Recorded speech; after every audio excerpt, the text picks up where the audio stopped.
قرآن میں اللہ فرماتا ہے کچھ چہرے وہ ہوں گے جو اس دن سیاہ پڑ جائیں گے اور کچھ چہرے وہ ہوں گے جو اس دن مسرور ہوں گے، چمک رہے ہوں گے۔ ہم اللہ سے دعا کرتے ہیں کہ قیامت کے دن کا چمکتا چہرہ نصیب فرما، اس دن کی سیاہی، اس دن کی ذلت و رسوائی سے اللہ ہم سب کو محفوظ فرمائے۔ مولانا ضیاء الدین مدنی رحمۃ اللہ تعالی علیہ کی سیرت بڑی کمال کی ہے۔ محمد عارف قادری ضیائی یہ ایک شخصیت ہیں اور یہ قطب مدینہ رحمۃ اللہ تعالی علیہ کے مرید ہیں۔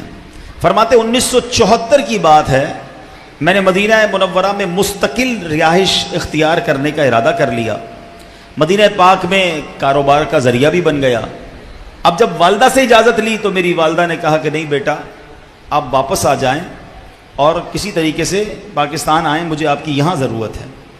اور والدہ جانتی تھی کہ یہ میرا بیٹا مولانا ضیاء الدین مدنی کا مرید ہے اور ان کے ساتھ ہی رہتا ہے، تو ماں نے سیدی قطب مدینہ کو بھی خط لکھ دیا کہ حضور میرا بیٹا آپ کے پاس آتا ہے، اس کو سمجھائیں اور پاکستان واپس بھیج دیں۔ مولانا ضیاء الدین مدنی نے عارف صاحب کو بلایا اور بلا کر کہا کہ بیٹا آپ کی والدہ کا خط آیا ہے، گھر سے خط آیا، پڑھو اسے۔ خط کو پڑھا، خط میں ماں نے یہی لکھا تھا کہ بیٹا واپس آ جاؤ۔ کہا حضور ماں تو کہہ رہی ہے مگر میرا مدینہ چھوڑنے کو جی نہیں چاہتا ہے، ماں مانی جائے گی، بس میرا جی نہیں چاہتا کہ میں مدینہ چھوڑ کر جاؤں۔ سیدی قطب مدینہ فرماتے بیٹا ماں کا حکم مانو اور واپس جاؤ، اللہ خیر کرے گا۔ آپ نے کہا حضور بس مجھے اجازت دے دیں، میں ماں کو منا لوں گا، وہ تھوڑا عرصہ روئے گی پھر مان جائے گی، مگر مجھے مدینے میں رہنے دیں۔ حضرت قطب مدینہ رضی اللہ تعالیٰ عنہ نے اب جلال میں آ کر فرمایا چلے جاؤ، والدہ کا حکم مانو، تم انشاءاللہ مدینہ طیبہ آؤ گے اور یہیں رہو گے۔ کہتے میں پیر صاحب کا بھی حکم آ گیا، والدہ کا بھی حکم تھا، میں واپس آیا اور امی جان کے ارشاد پر جب واپس آ گیا تو کچھ ہی عرصے میں ایسا کرم ہوا کہ میری دعائیں رنگ لائیں، پیر صاحب نے جو فرمایا تھا ایسا ہی ہوا، پھر مدینے جانا نصیب بھی ہوا اور مدینے ہی میں میرا قیام ہو گیا۔ عاشق مصطفیٰ ضیاء الدین زاہد و پارسا، ضیاء الدین جام عشق نبی کے پلا مجھے، مست و بے خود بنا ضیاء الدین، موت آئے مجھے مدینے میں کر دو حق سے دعا ضیاء الدین، مجھ کو دے دو بقیع غرقد میں اپنے قدموں میں جا ضیاء الدین۔ تو ہے میرے پیارے اسلامی بھائیو، اس واقعے سے ایک اور بات سیکھنے کو بھی مل رہی ہے کہ والدین کے جو حکم ہے اس کو ماننا ہے۔ آپ کو معلوم ہے کہ نفلی عمرے یا نفلی حج کرنے بھی بندہ اپنے ماں باپ کی اجازت کے بغیر نہیں جا سکتا۔ اگر ماں کہتی ہے کہ نہ جاؤ، حالانکہ حج ہے لیکن نفلی ہے نا، فرض نہیں ہے، فرض یقیناً پورا کرنا ہوگا، مگر نفلی حج کے لیے والدین کی اجازت کے بغیر نہیں جا سکتا۔ والدین کو ضرورت ہے تو ان کے پاس رہے۔ اب یہ میں یہاں ان لوگوں سے بات کروں گا کہ وہ مدینے میں رہنا چاہتے تھے، اور میں نے آپ کو شرعی مسئلہ بھی بیان کر دیا حج کا، ایسے کاموں میں بھی منع ہے اگر ماں اور والد کو ضرورت ہے تو نیکی کے اتنے بڑے کام سے زیادہ ضروری ماں باپ کی خدمت ہے، تو جو بندہ دوستوں یاروں میں بیٹھ کر برے کاموں میں زندگی گزارے اور اپنے ماں باپ کو وقت نہ دے، ماں باپ کی فرما برداری نہ کرے تو اس کا کیا ہوگا۔ اور یہاں میں بیرون ملک میں رہنے والے عاشقان رسول سے بھی بات کروں گا کہ بعض اوقات یورپ میں، افریقہ میں، دنیا بھر میں چلے جاتے ہیں، ماں ادھر پریشان، والد بزرگ بوڑھے پریشان، اور بیٹا کہتا نہیں میں اپنی لائف وہاں گزاروں گا، اور بعض اوقات ماں باپ کو جب انتقال ہو جائے تو چہرہ بھی نہیں دیکھ سکتے۔ ایسا نہ کیا کریں۔ مجھے اچھی طرح یاد ہے، کچھ عرصہ پرانی بات ہے، مجھے ایک نوجوان کا یورپ سے فون آیا، آواز تھوڑی سی اس کی بھرائی ہوئی تھی، کہتا ہے عبدالحبیب بھائی مجھے آپ سے ایک مشورہ کرنا ہے۔ میں نے کہا جی بتائیے۔ کہتے ماں بوڑھی ہے، بیمار ہے، ماں روز مجھے کہتی بیٹا واپس آ جاؤ، پتہ نہیں کب دنیا سے چلی جاؤں گی، میرے بیٹا میرے پاس آ جاؤ۔ وہ کہتا ہے میرا جی بھی چاہتا ہے ماں کے پاس جانے کو، مگر مسئلہ یہ ہے کہ یورپ آ تو گیا ہوں، کاغذات بنے نہیں ہیں، اگر میں واپس چلا گیا تو پھر یورپ نہیں آ سکوں گا، میرے ڈاکیومنٹ ابھی بننے میں ٹائم ہے، پتہ نہیں کتنا ٹائم لگے۔ میں نے اس نوجوان سے کہا کہ بیٹا بات یہ ہے کہ اگر ماں چلی گئی نا تو ماں دوبارہ نہیں آئے گی، تمہارے ڈاکیومنٹس تو بعد میں بھی بن جائیں گے، اور اگر نہ بھی بنے تو خیر ہے، باہر کی 2 روٹی سے ماں باپ کے قدموں کی آدھی روٹی اچھی ہے۔ بیٹا واپس آ جاؤ اور ماں کی خدمت کر لو، ورنہ زندگی بھر پچھتاؤ گے اگر ماں چلی گئی۔ وہ نوجوان فون پر ہی رونے لگا، کہتا ہے بات آپ کی ٹھیک ہے، اب میں واپس آ جاتا ہوں۔ تو میں ان سب سے بات کرنا چاہتا ہوں جن کے ماں باپ انتظار کر رہے ہیں، بچپن میں انہوں نے ہمیں پال پوس کر بڑا کیا، آج بڑھاپے میں ان کو ہماری ضرورت ہے۔ ارے بیرون ملک والوں کو چھوڑو، آج شہر کراچی میں رہ کر اپنے ماں باپ کے پاس لوگ نہیں جاتے، اپنے گھر کے پاس رہ کر ماں باپ کے لیے ٹائم نہیں ہوتا، گھر میں جائیں تو ماں باپ کو کہتے ہیں ہمارے پاس ٹائم نہیں ہے، آپ تو ہمیشہ وہی پرانی باتیں کرتی ہو، آپ تو ہمیشہ وہی پرانی باتیں ابو جان کرتے ہیں، ہمیں مزہ نہیں آتا آپ کے پاس بیٹھنے کے لیے۔ ہمیں کیا ہو گیا ہے؟ یقین کریں میں آپ کو صحیح بتا رہا ہوں، یہ دکھ شاید آپ ابھی نہیں سمجھ پا رہے، دوستوں میں اور جو دنیا کی رنگینیوں میں بیزی ہیں، جس کے ماں باپ چلے گئے نا اس سے پوچھو اب وہ کتنے یاد آتے ہیں۔ اب بندہ کہتا ہے کاش تھوڑا وقت بتاتا، ماں بلاتی تھی کاش اور بیٹھتا، والد کے پاس اور بیٹھتا، ان کے پیر دباتا، ان کی خدمت کرتا، کچھ ایسی باتیں کرتا کہ والد کے چہرے پر اور مسکراہٹ لاتا۔ یہ بڑی عبادت ہے کہ بندہ ماں باپ کے پاس بیٹھے اور ایسی باتیں کرے کہ ماں باپ کے چہرے پہ مسکراہٹ آ جائے، ماں باپ خوش ہو جائیں۔ سوچو نا، جب آپ اور میں بچے تھے ماں باپ نے کتنی بار ہمیں مسکرانے پہ مجبور کیا، کتنا ہنسایا تھا۔ اچھا اس بات کو وہ زیادہ جلدی سمجھتے جب ان کی اولاد ہوتی ہے، جب وہ خود باپ بنے نا، ہم باپ بنے تو پھر پتہ چلا کہ بچے کو ہم کتنا پیار کرتے ہیں۔ ایک ہی بات بار بار بچہ ریپیٹ کرتا ہے، ہم بار بار سنتے ہیں، کبھی نہیں کہتے بیٹا ایک ہی بات کیوں سنا رہے ہو، 100 بار ایک ہی نظم، 100 بار ایک ہی جملہ، بلکہ بچے کو کہتے بھی یہ وہی والی بات ذرا دوبارہ سناؤ، وہ کہتا ہے ہم پھر ہنستے ہیں۔ باپ بچے کی بات 100 بار سنے مزہ آتا ہے، مگر یہی بچہ بڑا ہو کر باپ ایک بات کو 3 بار ریپیٹ کر دے تو کہتے ہیں ابو آپ ایک ہی بات بار بار کر رہے ہیں، امی تمہارے پاس وہی کہانیاں وہی باتیں ہوتی ہیں۔ نہ کرو ایسا پلیز، قدر کیجئے۔ مولانا ضیاء الدین مدنی قطب مدینہ نے بیٹے کو ماں کے پاس مدینے سے بھیج دیا، یہ درس ہے ہمارے لیے۔ اور ایک جملہ یاد رکھنا، جس سے اس کا والد راضی اس سے اس کا رب راضی، اور جس سے اس کا والد ناراض اس سے اس کا رب ناراض۔ ماں باپ کو ناراض نہ کرنا۔ اللہ کرے کہ ہم اس بات کو سمجھ لیں۔ بے شک شادی ہو گئی آپ کی، بے شک آپ بیزی ہیں، بے شک آپ کی اپنی فیملی ہے، ماں باپ کا حق ہے کہ انہیں ٹائم دیجئے، وقت بتائیے ان کے ساتھ۔ ماں باپ پیسے نہیں مانگتے، وہ ٹائم مانگتے ہیں، وہ پیار مانگتے ہیں، ان کو اچھا لگتا ہے ہمارا بیٹا ہمارے ساتھ تھوڑی دیر بیٹھا ہے، مگر ٹائم نہیں ہے آج کی اولاد کے پاس۔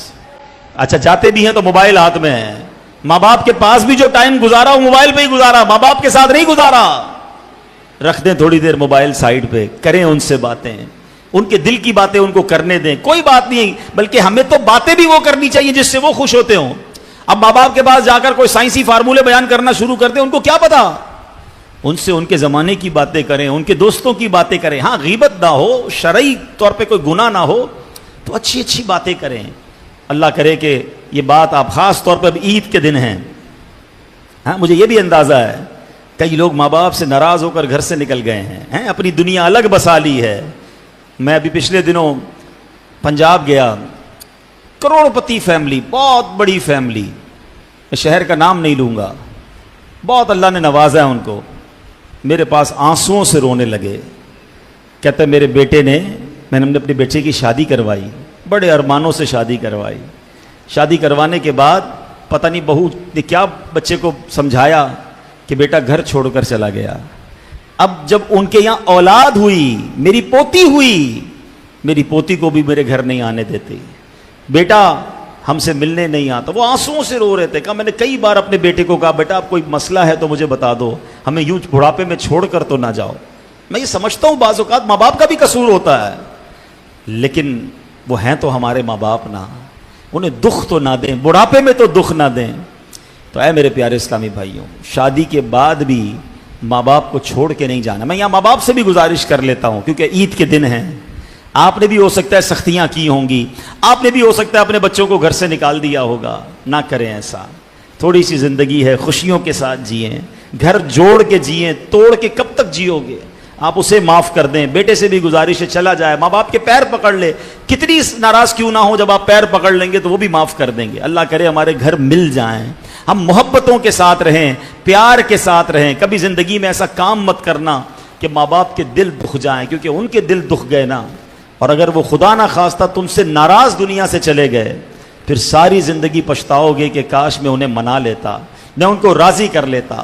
تو بہرحال سیدی قطب مدینہ رحمت اللہ تعالی کی بات ہو رہی ہے, اور اللہ والوں کی زبان سے کوئی بات نکل جائے نا, اللہ اسے پوری فرما دیتا ہے. اللہ والوں کی بڑی شان ہوتی ہے. بخاری شریف کی حدیث ہے, لمبی حدیث ہے, اس کا ایک حصہ یہ ہے, سرکار دو عالم علیہ السلام نے فرمایا من عادى لی ولیا فقد آذنتہ بالحرب, جو میرے کسی ولی سے دشمنی رکھتا ہے میں اس سے اعلان جنگ کر دیتا ہوں, میں اس سے اعلان جنگ دیتا ہوں. یعنی رب اس سے جنگ کا اعلان فرماتا ہے. مجھے ایک بات بتاؤ, اللہ سے جنگ کر کے کوئی جیتا ہے؟ بربادی ہونا ہے نا. تو کسی اللہ کے ولی سے دشمنی نہیں کرنی ہے. اب آپ کہیں ہم تو اللہ کے ولیوں سے دشمنی نہیں کرتے, کچھ بدبخت تو وہ ہیں جو مزارات میں اولیاء چلے گئے ان کی گستاخیاں کر رہے ہیں, مگر ہمیں یہ تو نہیں پتا نا کہ دنیا میں اس وقت کون کون ولی ہے. بات ذرا سمجھیے گا, بڑی باریک بات ہے. اس وقت ماشاءاللہ جامع مسجد کلثوم نام ہے مسجد کا, ہم جامع مسجد کلثوم میں موجود ہیں, شاہ فیصل کالونی میں. ماشاءاللہ کتنی بڑی تعداد میں اسلامی بھائی ہیں. ہمیں کیا پتا اس میں کون کون اللہ کا ولی ہے. اللہ نے اپنے ولیوں کو اپنے بندوں میں چھپا کے رکھا ہے. ہمیں نہیں پتا کہ آج ہمارے ساتھ جو بیٹھا ہے کاندھے سے کاندھا ملا کر, جس کے ساتھ ہم نماز پڑھ رہے ہیں, یا جناب آتے آتے جو مسجد کے باہر خادم کھڑا ہے, ہمیں نہیں پتا اس وقت مجمع میں کون کون اللہ کا ولی ہے. تو اللہ کے ولی سے دشمنی, اللہ جنگ کا اعلان کر رہا ہے تو ڈرنا ہے نا.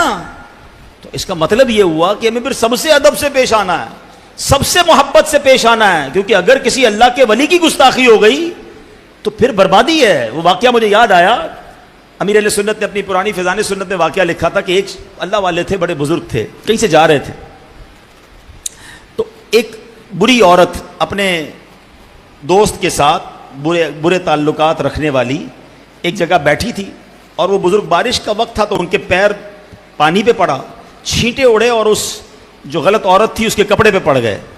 اب جو اس کا یار تھا اس کو بڑا غصہ آیا, نیچے اترا اور بزرگ کو چانٹا مار دیا. انہوں نے اللہ, یا اللہ تیری مرضی, یا اللہ تیرا شکر کہا اور آگے چلے گئے. تھوڑا آگے گئے تو ایک حلوائی کی دکان تھی, وہ جانتا تھا یہ اللہ کے بڑے نیک بندے. کہا حضرت آئیے آئیے, بارش کا سیزن ہے, یہ ذرا تھوڑا سا دودھ کا گرم پیالہ پیجیے. تو اللہ کے ولی کہتے ہیں اللہ تیری بھی شان ہے, کہیں تھپڑ لگتی ہے, کہیں دودھ پلاتا ہے, تیری رضا پر میں راضی ہوں. تھوڑی دیر ہوئی تو وہ جو بندہ جس نے حضرت کو تھپڑ مارا تھا نا, وہ اس منڈیر سے گرا اور گر کر مر گیا. تو لوگوں نے کہا حضرت آپ نے کیا اس کے لیے بد دعا کی تھی جس نے آپ کو چانٹا مارا, وہ گر کے مر گیا؟ تو حضرت نے بڑا پیارا جواب دیا, کہا جب اس عورت کے کپڑوں پر چھینٹے پڑے تو اس کے دوست نے مجھ سے بدلہ لیا اور تماچا مارا, مجھے چانٹا مارا. جب مجھے چانٹا مار کر تکلیف پہنچائی تو پھر میرے دوست نے, رب نے بدلہ لے لیا. اللہ کے ولی اللہ کے دوست ہوتے ہیں. اگر ان کی شان میں گستاخی ہو گئی تو برباد ہونے میں ٹائم نہیں لگے گا. تو ہمیں اللہ کے بندوں سے عزت سے پیش آنا ہے, پیار سے بات کرنی ہے. تو سبحان اللہ. اور پھر اسی حدیث کا اگلا حصہ ہے وَإِن سَأَلَنِي لَأُعْطِيَنَّهُ, اگر وہ اللہ کا ولی مجھ سے مانگے تو میں اللہ ضرور بضرور اسے عطا کرتا ہوں. مولانا ضیاء الدین مدنی نے کیا کہا تھا, تم جاؤ گے پھر واپس آؤ گے اور یہیں رہو گے. ایسا ہی ہوا, کہتے میں واپس بھی پہنچ گیا, وہاں مسکن بھی بن گیا. تو اللہ والوں کی زبان سے نکل جائے پھر رب اسے پورا فرما دیتا ہے. تو ہمیں اللہ والوں سے محبت کرنی ہے, اللہ کے نیک لوگوں سے دوستی کرنی ہے. اب آئیے کتب مدینہ مولانا ضیاء الدین مدنی رحمت اللہ تعالی کا کچھ تعارف بھی سن لیتے ہیں. آپ کی ولادت 1877 سنہ ہجری میں ہوئی. سیال کوٹ آپ کا آبائی شہر ہے. آپ کا پیدائشی نام احمد مختار ہے. آپ کے دادا جان نے آپ کا نام ضیاء الدین رکھا. آپ مسلمانوں کے پہلے خلیفہ حضرت ابوبکر صدیق رضی اللہ تعالیٰ عنہ کی اولاد سے ہیں. آپ کا خاندان علماء اور صوفیہ کا گھرانہ تھا.